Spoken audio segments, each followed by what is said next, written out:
So Go ahead. No. I started plenty of time, so you start. I was curious, what sort of drew you to this character, and sort of what were the things that you found most inspiring? For me, usually how it starts is your manager will tell you who's involved.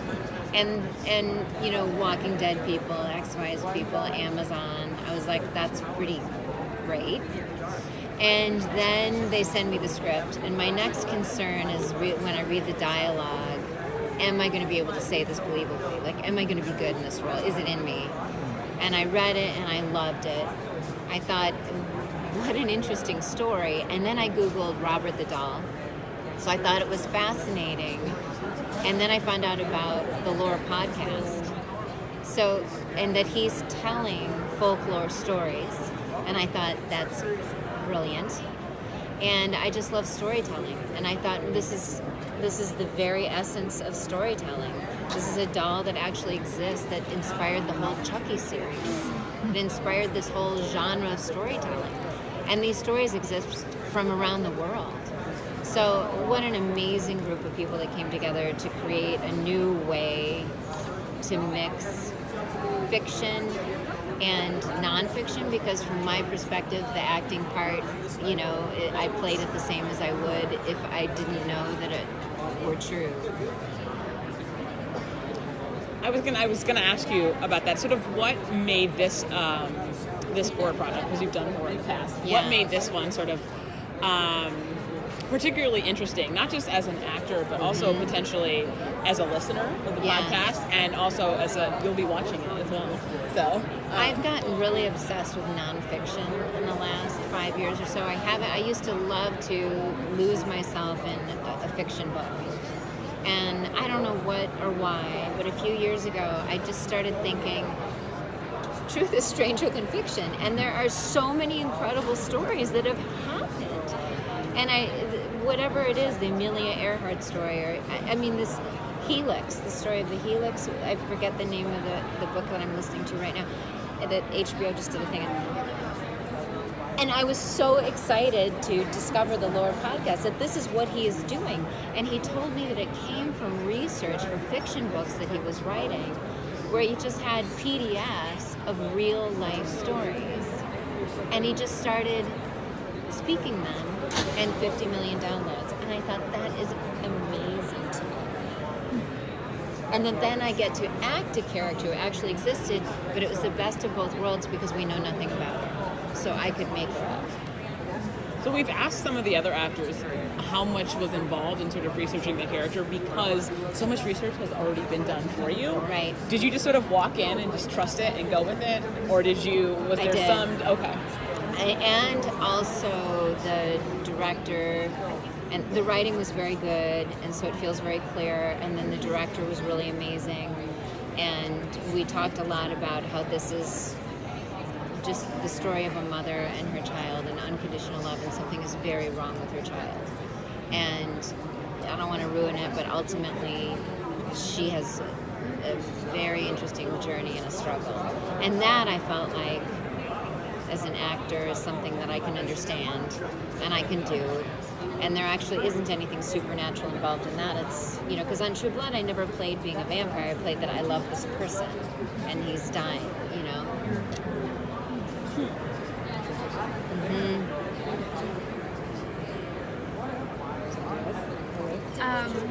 In general, I think, why do you think we're so drawn to true stories? There's so many more like true crime documentaries and podcasts happening now, as well as horror. Yes. I really love that that's happening, and I know these things are cyclical, but I wonder if, at the same time, fiction is doing really well, but I wonder, especially in horror, if we haven't kind of topped out what we can do with blood and violence and stunts, and that this crossing over into nonfiction sucks us in more and engages the mind more. There's something about, you know, you're ever watching something and you realize halfway through it's based on a true story, and all of a sudden you're all the more engaged. I think knowing that it happened to somebody makes it more alluring. right? That somebody believed it, somebody lived it. I remember watching The Keepers. Holland brought this up, but I remember watching The Keepers and finding it just very informationally interesting. And then there started to be emotional stakes. There was somebody's life at stake, and then I sort of realized I knew at that point she doesn't come out. And so there was when I watch sort of dramas and I see somebody die, I understand that somebody's dying, but I don't think it had the same emotional resonance as knowing that this woman had tried to help girls and had been essentially murdered by the church, and the church covered it up, and and that was a thing that happened. Right? Yeah. It happened. Yeah. You don't get that space to tell yourself, this is not real. it's just fiction. It's I think it penetrates more, and I think that we want to be more involved and affected by the things that we're watching. So how long did it take you to shoot your episode? I think I was there for 10 days total, but there was wardrobe and hair and makeup tests, and then a couple days off, and then shooting. And so I think the shooting days were 4 days. Now, have you listened to the podcast at all? I have, but I stopped because I was worried about, this is the same thing with when I was going to play Maleficent, I didn't want to see Angelina Jolie do it. So I thought, let me just stick with the script that I have and the image that I have in my head and hope that that's what the director likes. And luckily that's what worked out. And then I go, and I'll listen to it after, because I really want to go with my first thought that I had when I read it. Do you feel like there's any, just sort of as a listener or as a fan, do you feel like there's any stories that you would want to see or want to be a part of for Laura in the future? I only read the first 2 scripts, and I wanted to be a part of both. There was Robert Patrick's wife, the preacher's wife, and I thought, that'd be so interesting. So I think that those 2 were kind of in a similar era, which I love period pieces.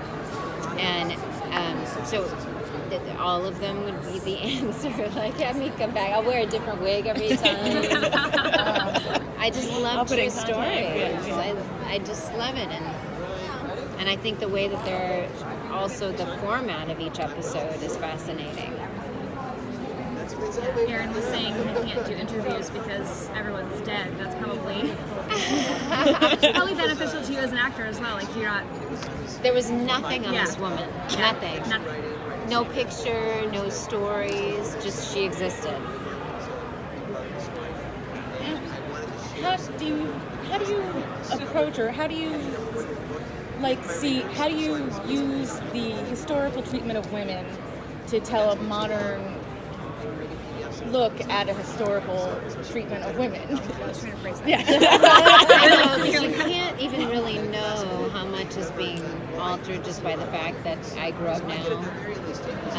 I tried to be, and you get so much help from the writers, producers, and director, but I tried to be submissive to my husband. He was the head of the household, and there are many moments where there's discussing the child, and she would defer to him and look to him, and I thought that was, I don't know, it gave me comfort that that's something I could know about this character, and I felt it ring true for that time period. Yeah, it's totally different back then. Yeah. And we have a long way to go. Yes. But we've also come a long way. Yes. Stories like this Yeah, very often we're kind of looking at what needs to be better. And then you think, well, it wasn't, the civil rights movement was not that long ago. No, That's pretty not recent. Not even a whole human. World War II is recent. There are people alive who experience these things. So we're getting there, but it's messy. Was it more fun to play someone who didn't have a lot of background on them? Did it make it easier, or was it more fun? Do you think it was? I mean, because I know some of these characters, like, there was documentation about them, so you want to like play that truly and honestly. I know, as close as you can, but you didn't I have don't think to. I've ever played a character that I really existed and that I could find out about. So I don't know if I would feel like it was a yoke. Right? Yeah. Fair. I don't even know if we knew what color hair she had, so I could wear a wig, Yeah. which took 30 minutes off of my hair time. Which is why I was so excited about it. Another 30 minutes of sleep. Thank you. Thank you. Thank you.